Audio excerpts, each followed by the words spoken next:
Tener petróleo es lo peor que le puede pasar a su país. Sí, me escucharon bien, es lo peor. ¿No me creen? Miren el mapa, miren a Japón, una isla de rocas volcánicas sin una sola gota de crudo en el subsuelo, importando el 99% de su energía. Resultado, es la tercera economía del mundo y sus ciudadanos viven con dignidad. Ahora miren a Venezuela. Están sentados sobre 300.000 millones de barriles de petróleo. Tienen más energía líquida que Arabia Saudita.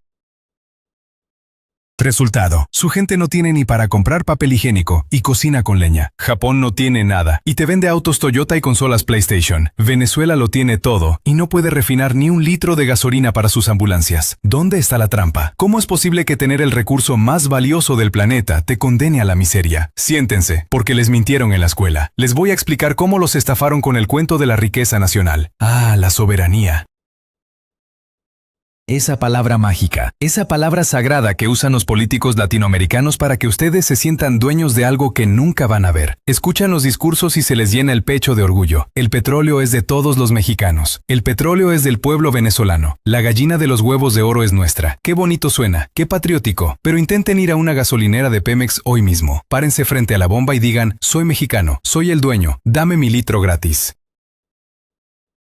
A ver qué les dicen, a ver si no llaman a la policía para sacarlos a patadas de su propia empresa.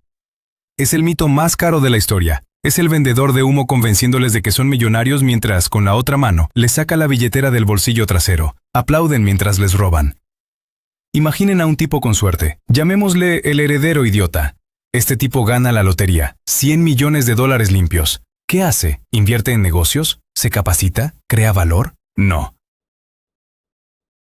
Renuncia a su trabajo al día siguiente, manda al diablo a su jefe, se compra 3 autos Ferrari, una mansión con piscina y llena la casa de amigos que nunca había visto antes. El tipo deja de esforzarse. ¿Para qué trabajar si soy rico? Se gasta todo en fiestas, en alcohol, en viajes de lujo y en pagarle las cuentas a sus parásitos. Pero el dinero se acaba, siempre se acaba. Y cuando la cuenta llega a 0, el tipo no sabe hacer nada, perdió sus habilidades. Se volvió un inútil. ¿Y qué hace entonces? Empieza a vender los muebles de la casa de la abuela para pagar la luz. Esos son Pemex y PDVSA hoy. Borrachos con tarjeta de crédito ilimitada a los que el banco les acaba de cortar la línea. Vamos a los números fríos, porque los números no tienen ideología. Pemex es hoy la petrolera más endeudada de todo el planeta Tierra. Debe entre 105.000 y 107.000 millones de dólares. Repitan conmigo, 107.000 millones. Esa cifra es más grande que la economía entera de muchos países de Centroamérica. En Venezuela, PDVSA producía 3 millones de barriles diarios en los 90. Hoy, con suerte, saca 700.000. Destruyeron la quinta empresa más grande del mundo. Y en Argentina, la expropiación de YPF le va a costar al país 16.000 millones de dólares tras un juicio en Nueva York. No es mala suerte, no es el destino, es un saqueo sistemático de 1.2 billones de dólares en 2 décadas. Pero esto no empezó con Hugo Chávez, esto no empezó con López Obrador ni con el kirchnerismo. Esta podredumbre tiene raíces mucho más profundas. No culpen solo al último gerente por el colapso del edificio, si los cimientos estaban podridos desde hace 80 años. ¿Quieren saber realmente cómo convirtieron la mayor bendición geológica en una fosa común de dinero público? ¿Quieren entender el mecanismo exacto? Vamos a tener que viajar en el tiempo. Olviden el presente. El crimen se planeó mucho antes de que ustedes nacieran. Año 2022. El mundo está en pánico energético total. La guerra en Ucrania dispara los precios. El barril de petróleo toca los $120. Es la fiebre del oro negro. En Houston, los ejecutivos de ExxonMobil y Chevron descorchan champaña francesa porque están reportando las ganancias más grandes de toda su historia. En Arabia Saudita, Aramco imprime dinero más rápido de lo que puede contarlo.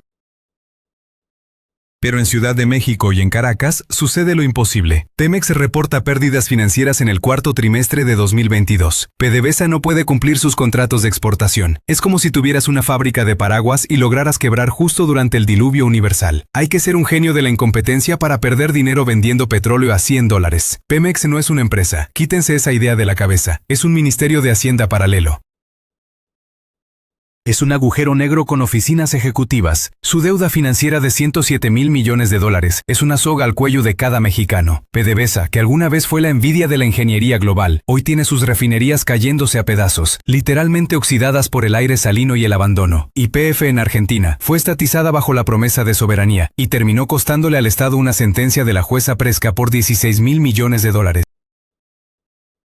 Estos no son negocios fallidos, son crímenes financieros en cámara lenta, cometidos contra la nación. Pregúntale a Nicolás Maduro y te dirá, es el bloqueo económico, son las sanciones del imperio, la vieja confiable. Pregúntale al gobierno de México y te dirá, es la herencia maldita del periodo neoliberal y la carga fiscal. Llevan 5 años gobernando, pero sigue siendo culpa de los fantasmas del pasado. Siempre hay un villano externo. Qué conveniente, ¿verdad? Nunca es la corrupción interna. Nunca es la falta de mantenimiento, siempre es alguien más. Anomalía número 1. Venezuela. El país con las reservas probadas más grandes del planeta Tierra está importando gasolina refinada desde Irán. Tienen un mar de petróleo bajo los pies, pero su gente cocina con leña porque no hay gas. Es como si el dueño de una panadería tuviera que ir a comprar pan Bimbo al supermercado para poder desayunar. Si el bloqueo es el problema, ¿por qué Chevron sigue operando allí y sacando ganancias? Algo no cuadra. Anomalía número 2. Las matemáticas de Pemex. El petróleo sube, ellos pierden. El petróleo baja, ellos pierden. Exxon ganó 56 mil millones de dólares limpios en 2022. Pemex tuvo que pedirle rescate al gobierno federal ese mismo año. Mismo mercado, mismo producto, precios internacionales idénticos. Explíquenme esa diferencia. ¿Dónde se va el dinero? Porque el mantenimiento de ductos claramente no está. Y la joya de la corona, la refinería de Dos Bocas. La inauguraron con fiesta, corte de cinta, discursos patrióticos y sombreros. Pequeño detalle, no refinaba nada. Era una maqueta tamaño real de 18 mil millones de dólares. El presupuesto inicial era de 8 mil millones. Terminó costando más del doble. ¿Para qué construyes algo que no funciona? Ah, espera, el negocio no es refinar, el negocio es construir. Ahí es donde desaparece el dinero. Esto no es un error de cálculo, no es mala suerte, no son los gringos. Es un sistema diseñado para fallar deliberadamente a favor de unos pocos. Para entender cómo se pudrió todo, tenemos que volver al momento exacto en que nos vendieron la idea de que el petróleo era nuestro. Olviden el 2023. Vamos a viajar a 1938, a 1976. Ahí empezó la verdadera estafa. Paren todo. Dejen de mirar el Excel de 2022. Los números rojos de hoy son solo el síntoma final de una enfermedad terminal. El problema no es financiero, es estructural y psicológico. El crimen no se cometió en Wall Street hace un año, se cometió en los libros de historia de la escuela primaria. Para entender por qué quiebran hoy, tenemos que ir al día exacto en que un político se paró en un balcón y dijo que el petróleo era nuestro. Viajemos a 1938 en México. El general Lázaro Cárdenas expropia a las petroleras extranjeras. Viajemos a 1976 en Venezuela. Carlos Andrés Pérez nacionaliza el petróleo. Nace la leyenda. David contra Goliat. El pueblo contra las malvadas corporaciones extranjeras. La promesa era simple. El dinero que antes se llevaban los gringos y los ingleses, ahora será para construir escuelas, hospitales y carreteras. El subsuelo nos hará ricos a todos. Pero entonces los gobiernos descubrieron algo peligroso. Descubrieron que tener una petrolera estatal es mucho mejor que cobrar impuestos. Cobrar impuestos es difícil. Tienes que negociar con empresarios, tienes que fiscalizar, tienes que rendir cuentas. Tener una petrolera es tener una tarjeta de crédito directa. Es la caja chica. En los años 80, el presupuesto federal de México dependía en un 40% de los ingresos petroleros. Dejaron de administrar un país para empezar a administrar un pozo. Se volvieron adictos al dinero fácil. Y aparecieron los primeros jugadores de este sistema perverso. El sindicato. En México, líderes como La Quina no eran defensores de los trabajadores, eran el brazo armado del partido en el poder. Tenían poder absoluto, controlaban contratos, plazas, hospitales y hasta quién vivía y quién moría en las zonas petroleras. El pacto era claro, ustedes no hacen huelga y nos garantizan votos, y nosotros les damos privilegios obscenos que ningún otro trabajador tiene. Aquí es donde nace el conflicto de intereses mortal. Una empresa petrolera necesita comer. Necesita reinversión constante, lo que se llama CAPEX, para explorar nuevos pozos y mantener las tuberías. Pero el gobierno necesita dinero hoy, necesita ganar las elecciones del próximo domingo, necesita pagar programas sociales para comprar votos. Es como tener una vaca lechera en el patio. Tú sabes que necesitas comprarle buen alimento y vacunas para que siga dando leche 10 años más. Pero el gobierno tiene hambre hoy.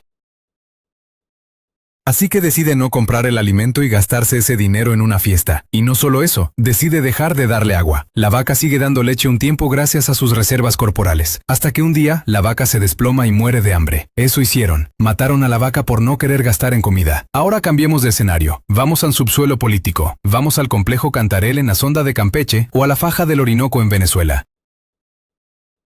En los años 80 y 90 esto era una locura. Cantarell producía él solo 2 millones de barriles diarios. Era un monstruo. El costo de extracción era ridículo. Sacar un barril costaba menos de $4 y se vendía a 20, a 40, a $100. El margen de ganancia era del 95%. Era droga pura financiera. ¿A dónde se fue ese dinero? Noruega tiene un fondo soberano donde ahorraron cada centavo del petróleo y hoy tienen $1.3 billones invertidos para sus pensiones. México y Venezuela se lo gastaron todo, año con año. El dinero iba directo a la tesorería de la Federación y se diluía en subsidios ineficientes, burocracia inútil y robo descarado. El gobierno central actúa como una metrópoli colonial contra su propia empresa. Crearon un régimen fiscal depredador. La carga fiscal de Pemex llegó a ser superior al 100% de sus utilidades operativas. Escuchen bien, el gobierno le quitaba más dinero del que la empresa ganaba, y luego le prestaba dinero para que pudiera pagar la luz. Es una locura contable. En Venezuela, la resistencia técnica intentó frenar esto. En 2002, los ingenieros de PDVSA dijeron basta. ¿Qué hizo Hugo Chávez? Despidió a 18,000 técnicos altamente calificados en televisión nacional, tocando un silbato como si fuera un árbitro de fútbol. Sacó a los que sabían sacar petróleo y puso a los leales al partido. Ahí murió la meritocracia y empezó el colapso. Sé que todo esto de flujos de caja y régimen fiscal suena complicado, así que se los voy a explicar con cervezas. Imaginen que ustedes son dueños de un bar increíble, el mejor bar de la ciudad. Venden cerveza artesanal a $10 y producirla les cuesta solo $1. Es el negocio perfecto. Tienen filas de gente esperando para entrar, pero tienen un problema grave. Tienen un socio silencioso, su papá alcohólico, que es el gobierno. Papá no trabaja en el bar, no sirve mesas, no limpia los baños, pero es el dueño en los papeles. Cada noche ustedes hacen el cierre de caja, cuentan el dinero y ven que ganaron $1,000 de ganancia pura. ¿Están felices? Planean pintar las paredes, arreglar el aire acondicionado que falla y darle un bono al barman, pero en ese momento entra papá alcohólico. Entra tambaleándose y dice, dame $1,100. Ustedes le dicen, papá, solo ganamos 1,000, no hay 1,100. Papá golpea la mesa y dice, no me importa, necesito pagar mis deudas de juego, necesito invitarle tragos a mis amigos para que voten por mí como presidente del club. Dame los 1,000 que tienes en la caja y vete al banco a pedir prestados los otros 100 a mi nombre. Ustedes no tienen opción. Le dan todo el dinero. Absolutamente todo. No pueden pintar el bar. No pueden arreglar el aire acondicionado. No pueden pagarle bien al barman, que empieza a robarse las propinas para sobrevivir. Y encima, ahora tienen una deuda con el banco que crece cada noche. Repitan esta escena todas las noches durante 20 años. Hoy, su bar es una ruina. Los baños están inundados. Las mesas están rotas, el techo se cae, deben $millones al banco, pero papá alcohólico sigue llegando puntualmente cada noche a exigir su dinero para sus vicios. Eso es Pemex, eso es PDVSA. Son empresas que operativamente son rentables, saben sacar petróleo y venderlo, pero son asaltadas fiscalmente por su propio dueño hasta dejarlas en quiebra técnica. No es que el negocio sea malo, es que el dueño es un adicto al gasto. Y así llegamos al desastre actual. Los presidentes y directores que heredaron este bar en ruinas, en lugar de arreglarlo, decidieron hacer una última gran fiesta. López Obrador, Maduro, los Fernández en Argentina, heredaron el desastre y decidieron acelerarlo. Su acción en el sistema fue criminal. En lugar de usar el poco dinero que quedaba para pagar la deuda o arreglar los ductos que explotan, decidieron construir refinerías inútiles como Dos Bocas. Priorizaron la foto política sobre la realidad técnica. El dinero del mantenimiento se fue a proyectos faraónicos que no sirven para nada. Por eso explotan las plataformas en el Golfo de México como Nohoch-A. Por eso hay derrames constantes que ocultan. Aplicaron una austeridad suicida a la seguridad industrial para financiar sus caprichos. El colapso de 2022 no fue casualidad. Fue el resultado inevitable de décadas de papá alcohólico, sumado a la incompetencia arrogante de los nuevos gerentes. Pero el sistema no se mantiene solo. Un sistema así necesita cómplices dispuestos a firmar. Necesita gente dispuesta a mirar hacia otro lado mientras se firman contratos fraudulentos. ¿Quiénes son los ingenieros de este desastre? ¿Y cómo se enriquecieron personalmente mientras el país quebraba? Vamos a ponerle nombres y apellidos a los ladrones. ¿Recuerdan los $107,000 millones de deuda de Pemex? Ese dinero no desapareció por arte de magia. El dinero no se evapora. El dinero solo cambia de bolsillo. Y vamos a ver exactamente a qué bolsillos fue a parar. Olviden la ideología barata, sigan el rastro del dinero y encontrarán a los culpables cenando en restaurantes de lujo en Europa. Pemex no quebró por mala suerte, quebró porque hombres como Emilio Lozoya decidieron ejecutar el saqueo industrializado. Hablemos del caso agronitrogenados. Pemex compró una planta de fertilizantes que era básicamente chatarra oxidada con 30 años de antigüedad. El precio real era basura. Pero Pemex pagó $275 millones a Altos Hornos de México, propiedad de Alonso Ancira. Imaginen comprar un auto chocado, sin motor y oxidado, al precio de un Ferrari nuevo de agencia. Eso hizo Pemex, y no contentos con eso, invirtieron otros $475 millones tratando de arreglar la chatarra. Fue un favor entre amigos pagado con tu dinero. Un sobreprecio estimado de $200 millones que salió de tus impuestos para entrar en la cuenta de un empresario amigo del poder. En Venezuela el robo fue aún más burdo y obsceno. Hablemos de la banca privada de Andorra. PDVSA desvió $2.000 millones a través de empresas fantasma y sobornos. La mecánica era simple. Si querías un contrato para extraer petróleo, tenías que pagar una comisión millonaria a los primos, amigos y testaferros de los directivos. Maletas de efectivo, transferencias a paraísos fiscales, $2.000 millones. Eso es suficiente para construir hospitales de primer mundo en todo el país. Se lo robaron en comisiones. Cada vez que llenas el tanque de tu auto, estás pagando ese sobreprecio. Cada vez que compras gasolina, estás pagando la mansión de un político. Pemex y PDVSA fueron asesinadas no por el mercado, sino por contratos llave en mano sin licitación real, diseñados específicamente para drenar las arcas. Y detrás de cada contrato hay un personaje en la sombra, los gestores de la miseria. En México, el rey fue Carlos Romero de Champs, el líder del sindicato petrolero, un hombre que oficialmente ganaba un sueldo modesto, pero que le regalaba autos Ferrari a su hijo y paseaba a sus perros en jets privados. Usaba relojes de oro de 18 quilates, mientras los trabajadores transitorios no tenían ni guantes de seguridad. En Venezuela, Rafael Ramírez, el zar de PDVSA, pasó de ser un revolucionario socialista a vivir como un magnate en el exilio europeo, rodeado de lujos que ni un jeque árabe soñaría. Su motivo no era la ideología, su motivo era el diezmo. Financiar las campañas del partido, mantener la maquinaria electoral aceitada con dinero sucio y, de paso, llevarse una tajada monumental.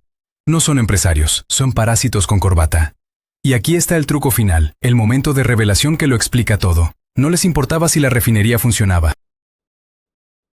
El negocio nunca fue vender gasolina. El negocio era construir la refinería. Una vez cobrado el contrato de construcción inflado, les daba igual si la obra se caía a pedazos al día siguiente. Firmaron la sentencia de muerte financiera de sus países el día que decidieron que la obra pública era su cajero automático personal. ¿Quién ganó? Ganó el contratista que cobró 3 veces el valor real de la obra. Ganó la empresa Odebrecht, que repartió sobornos por todo el continente.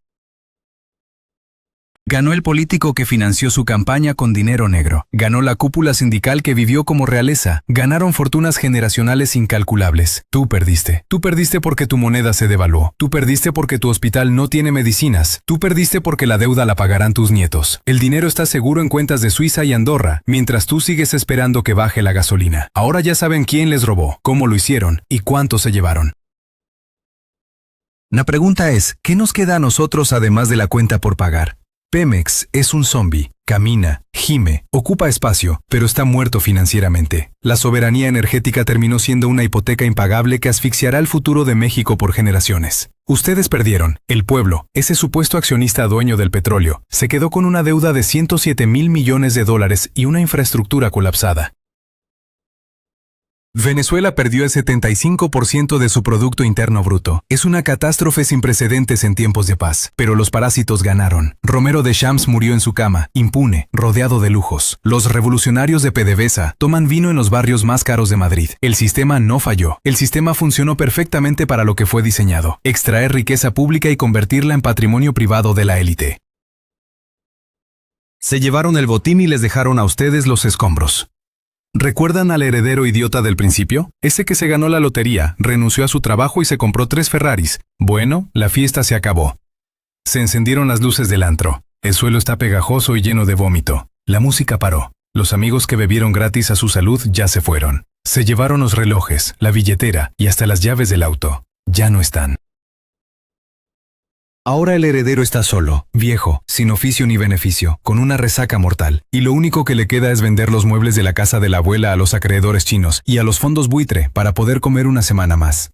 Ya no estamos en la fiesta del boom petrolero, estamos en la resaca de la deuda. Japón, sin petróleo, sigue siendo rico porque invirtió en su gente. Nosotros, con todo el petróleo, estamos en la ruina porque creímos que la riqueza salía del suelo y no de la cabeza. El petróleo no es oro negro, es heroína económica. Te hace sentir invencible al principio, te da un subidón de energía barata, pero te pudre los órganos por dentro. Te quita la necesidad de trabajar, de innovar, de ser eficiente. La maldición de los recursos es real. La verdadera riqueza no se extrae de un agujero en la tierra, se crea con instituciones sólidas, educación y trabajo honesto. Mientras sigan aplaudiendo cuando un político grita, el petróleo es nuestro, seguirán siendo robados. No recen por encontrar más petróleo o litio, recen por tener buenos administradores. Aunque viendo nuestra historia, eso es estadísticamente más difícil que ganar la lotería 2 veces seguidas. El mundo no se mueve por ideales patrióticos, se mueve por incentivos perversos. Y el incentivo aquí siempre fue saquear. Sé que esto duele. Nos enseñaron a amar a Pemex en la escuela primaria, a defenderla como si fuera nuestra madre. Pero ustedes se quedaron hasta el final del video. Prefieren la verdad fea a la mentira bonita. Y respeto eso. Ya no son ingenuos. Ahora son cínicos informados. Y un cínico informado es más difícil de estafar. Ahora dicen que el litio es el nuevo oro blanco. Dicen que nos va a salvar. Adivinen qué va a pasar. La próxima vez que escuchen la palabra soberanía, agárrense la cartera con las 2 manos. Buenas noches y buena suerte. La van a necesitar.